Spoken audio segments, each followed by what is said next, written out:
Warahmatullahi wabarakatuh. Apa kabar teman-teman semuanya?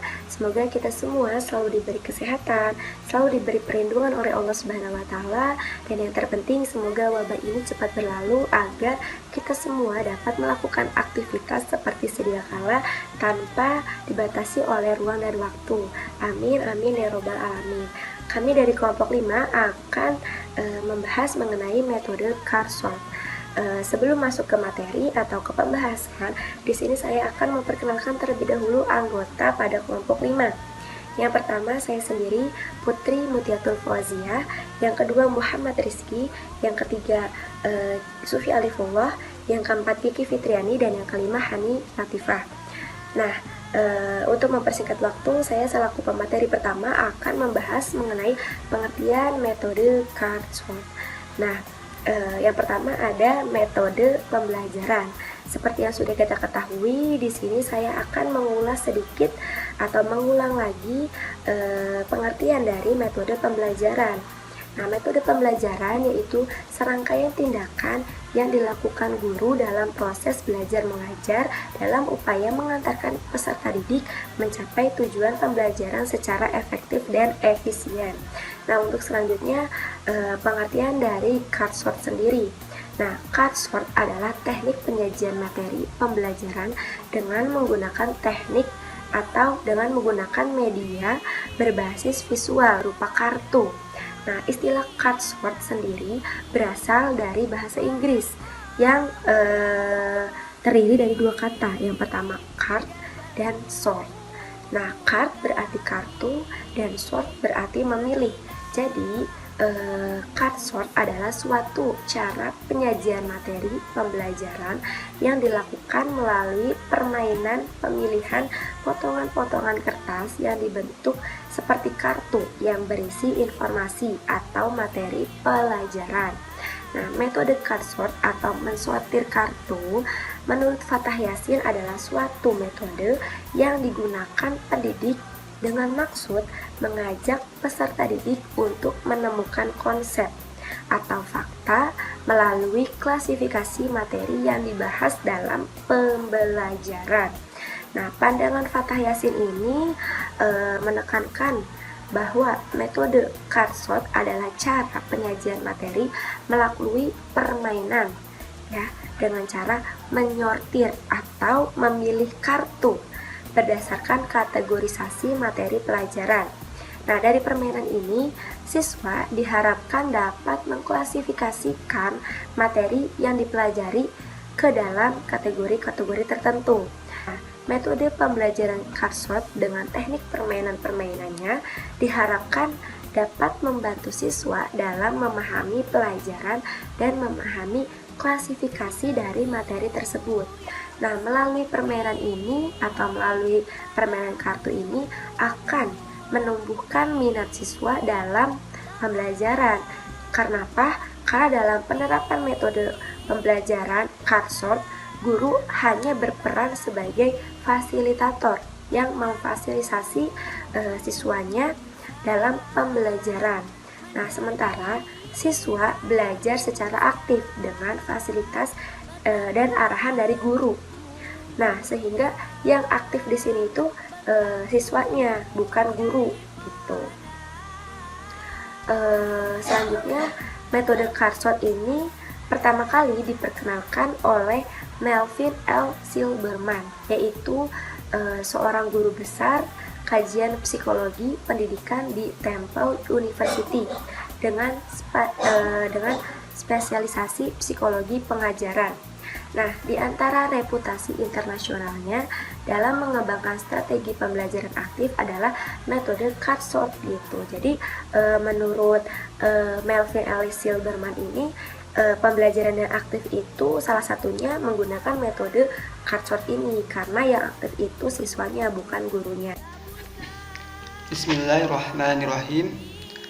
Saya Muhammad Rizky sebagai pemateri kedua akan menjelaskan materi mengenai prosedur penggunaan metode pembelajaran Carshot. Nah, ada beberapa hal yang perlu kita perhatikan dalam penggunaan metode pembelajaran Carshot ini. Nah, Yang pertama yang harus kita perhatikan adalah kartu yang akan kita gunakan mempunyai ukuran yang sama antara kartu satu dengan kartu yang lainnya. Nah, contohnya seperti ini. Nah, teman-teman boleh bisa membelinya, bisa menggunakan kertas lipat. Nah, ini sesuai dengan standar yang ada, sesuai dengan prosedur. Kemudian yang kedua, kartu tersebut tidak memuat nomor urut. Nah, yang ketiga, kartu tersebut tidak memuat kode. Contohnya kode jawaban. Hal ini tentunya akan membantu siswa atau memudahkan siswa dalam penggunaan metode pembelajaran card short ini, sehingga siswa tidak berpikir kritis. Kemudian yang keempat, dalam kartu tersebut memuat beberapa pembahasan, tidak memuat satu materi pembahasan, jadi memuat beberapa pembahasan. Kemudian jumlah kartu sesuai dengan jumlah siswa yang ada. Misalkan contohnya ketika siswa yang ada atau yang hadir pada saat itu, pada saat guru memberikan metode pembelajaran card short ini sebanyak siswa tersebut sebanyak jumlah siswa tersebut sebanyak 30, maka kartu tersebut harus ada 30 kartu, jadi sesuai dengan jumlah siswa yang ada pada saat itu. Nah, kemudian yang kelima, materi pembahasan yang ada pada metode pembelajaran card short ini merupakan materi sebelumnya yang sebelumnya pernah diajarkan oleh guru, sehingga siswa akan mengulang kembali materi pembelajaran yang sebelumnya telah pernah diajarkan. Nah, di sini saya akan memberikan gambaran singkat mengenai metode atau langkah-langkah yang nanti secara terperinci akan dijelaskan oleh pemateri ketiga, yaitu Sufi Alifullah. Di sini saya akan memberikan gambaran singkat saja. Contohnya, guru akan memberikan kertas di dinding ya. Contohnya tentang klasifikasi sifat wajib bagi Rasul. Yang pertama tentang klasifikasi sifat yang ada pada diri Rasul. Itu yang pertama, sifat wajib bagi Rasul. Yang kedua, sifat mustahil bagi Rasul. Dan yang ketiga, sifat jaiz bagi Rasul.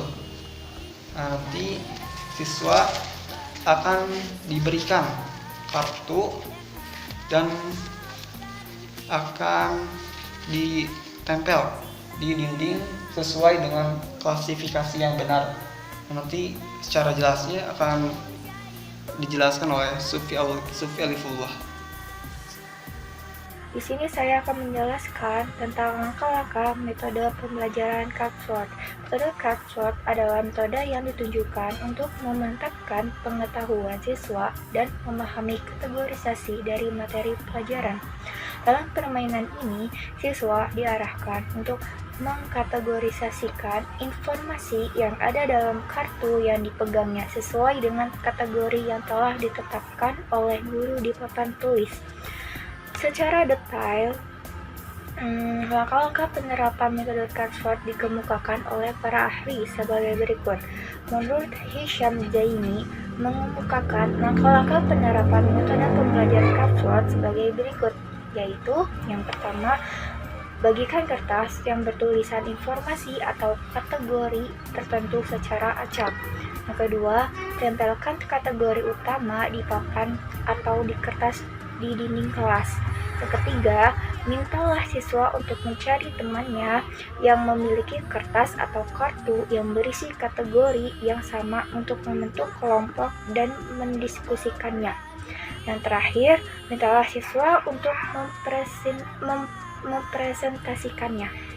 Sedangkan menurut Dedi Wahyudi, penerapan metode pembelajaran cardboard dilakukan dengan langkah-langkah sebagai berikut. Yang pertama, langkah pertama yaitu guru membagikan selembar kartu kepada setiap siswa dan pada kartu tersebut telah dituliskan suatu materi. Langkah yang kedua, siswa diminta untuk mencari teman yang sesuai dengan kosakata yang ada pada kartunya untuk satu kelompok. Langkah ketiga yaitu siswa akan berkelompok dalam satu kosakata atau masalah masing-masing. Langkah yang keempat, siswa diminta untuk menempelkan di papan tulis bahasan yang ada dalam kartu tersebut berdasarkan urutan-urutannya bahasanya yang dipegang kelompok tersebut. Langkah kelima, seorang siswa pemegang kartu diri masing-masing kelompok untuk menjelaskan dan sekaligus mengecek kebenaran urutan. Langkah keenam, bagi siswa yang salah mencari kelompok sesuai bahasan atau materi pelajaran tersebut, maka diberi hukuman dengan mencari judul bahasan atau materi yang sesuai dengan kartu yang dipegang. Dan langkah yang terakhir yaitu langkah ketujuh, guru memberikan penjelasan atau komentar dari permainan tersebut. Lalu menurut Melvin Silberman, adapun variasi dalam metode pembelajaran cardboard atau jenis kartu ialah yang pertama, di dalam metode pembelajaran cardboard atau jenis kartu ialah yang pertama, perintahkan tiap kelompok untuk membuat presentasi pengajaran tentang kategorinya. Yang kedua, pada awal kegiatan, bentuklah tim. Mereka berikan tiap tim atau dus kartu. Pastikan bahwa mereka mengocoknya agar kategori yang cocok dengan mereka tidak jelas di mana letaknya. Perintah tiap tim untuk memilah-milah kartu menjadi sejumlah kategori. Tiap tim bisa mendapatkan skor untuk jumlah kartu yang dipilih dengan benar. Dari berbagai pandangan yang dikemukakan oleh para ahli di atas mengenai langkah-langkah pelaksanaan metode jenis kartu ini dalam pembelajaran tidak terlepas dari upaya meningkatkan keaktifan siswa dalam pembelajaran melalui permainan kartu. Adanya ragam variasi dari langkah-langkah melaksanakan metode jenis kartu ini telah dikemukakan di atas dapat menjadi alternatif yang dapat dipilih dan diterapkan oleh guru dengan mempertimbangkan relevansi materi, tujuan, dan juga tingkat perkembangan peserta didiknya. Baik, saya Kiki Fitriani akan menjelaskan materi selanjutnya, yakni mengenai tujuan pembelajaran cardboard. Tujuan sendiri dalam etimologi artinya adalah arah, kemudian maksud, juga bisa diartikan sebagai haluan. Sedangkan menurut terminologi, tujuan sendiri merupakan sesuatu yang diharapkan tercapai atau sesuatu yang diinginkan telah tercapai setelah melakukan kegiatan atau usaha yang dilakukan secara terus-menerus. Itu yang dimaksud dengan tujuan. Tentu teman-teman sendiri pasti mengetahui dan memahami arti atau makna dari tujuan tersebut.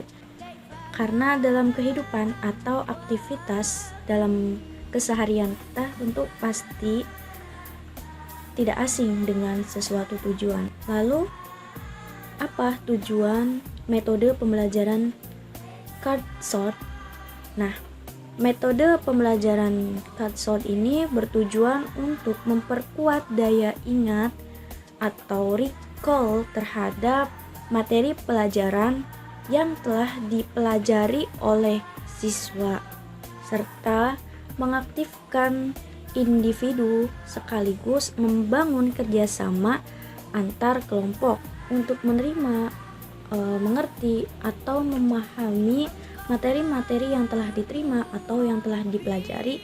Tentu dengan menggunakan metode pembelajaran cardboard ini dapat dengan mudah dikuasai atau dapat dengan mudah materi-materi tersebut diingat. Nah, untuk melakukan metode pembelajaran tersebut tentu harus menggunakan langkah-langkah atau strategi-strategi yang harus dilakukan oleh seorang siswa jika ingin memiliki daya ingat yang kuat mengenai materi pembelajaran. Strategi-strategi tersebut sudah dijelaskan oleh saudara Muhammad Rizky dan tentunya teman-teman sudah menyimaknya. Ciri khas pembelajaran model cardshot ini yakni siswa mencari bahan materi sendiri sesuai dengan indeks kelompoknya yang didapat oleh kelompok tersebut, dan materi-materi yang akan siswa teliti, kaji, dan dicari yakni adalah materi-materi yang merupakan tugas kelompoknya tersebut, sehingga siswa tersebut bersama kelompoknya mencari dan aktif dalam memecahkan masalah mengenai materi-materi pembelajaran tersebut. Selain memberikan kesan aktif terhadap siswa dalam memecahkan dan mencari informasi mengenai materi tersebut, juga memberikan kesan baik terhadap kerjasama antar kelompok dalam belajar tersebut. Lalu di sini guru sendiri lebih dominan menjadi fasilitator atau menjelaskan mengenai materi, hanya menjelaskan materi-materi yang perlu dibahas saja atau materi-materi yang belum dimengerti oleh siswa setelah presentasi dilakukan. Sehingga dapat disimpulkan tujuan model pembelajaran cardshot ini bertujuan untuk memberikan siswa kesan daya ingat yang lebih tajam, yang lebih baik, kemudian juga memberikan siswa sisi korsa yang baik atau kerjasama yang baik dalam memecahkan sebuah materi atau mencari informasi materi bersama dengan kelompok belajarnya. Baik, itu saja yang dapat saya sampaikan. Materi selanjutnya akan dijelaskan oleh pemateri selanjutnya. Saya Hani Latifah sebagai pemateri kelima yang akan memaparkan materi mengenai kelebihan dan kelemahan metode pembelajaran cardshot. Yang pertama yaitu dibahas terlebih dahulu kelebihan metode pembelajaran cardshot. Ada beberapa kelebihan dari metode pembelajaran ini, yaitu yang pertama, guru mudah menguasai kelas, yang kedua mudah dilaksanakan, yang ketiga mudah mengorganisir kelas, yang keempat dapat diikuti oleh siswa yang jumlahnya banyak, yang kelima mudah menyiapkannya, yang keenam guru mudah menerangkan materi dengan baik, yang ketujuh siswa lebih mudah menangkap materi dibanding dengan menggunakan metode ceramah. Kemudian yang kedelapan, siswa lebih antusias dalam pembelajaran. Yang kesembilan, sosialisasi antara siswa lebih terbangun, yakni antara siswa dengan siswa lebih akrab setelah menggunakan metode pembelajaran cardshot ini. Yang kesepuluh, meminimalisir model ceramah yang menyebabkan siswa jenuh. Selanjutnya, ada kelemahan-kelemahan metode pembelajaran cardshot, yaitu diantaranya yang pertama, adanya kemungkinan terjadi penyimpangan perhatian siswa, terutama apabila terjadi jawaban-jawaban yang menarik perhatiannya. Padahal, bukan sasaran atau tujuan yang diinginkan, dalam arti terjadi penyimpangan dari pokok persoalan semula. Yang kedua, banyak menyita waktu, terutama untuk mempersiapkan metode pembelajaran cardshot ini. Yang ketiga, metode pembelajaran cardshot sulit dalam merencanakan pembelajaran karena terbentur dengan kebiasaan siswa dalam belajar.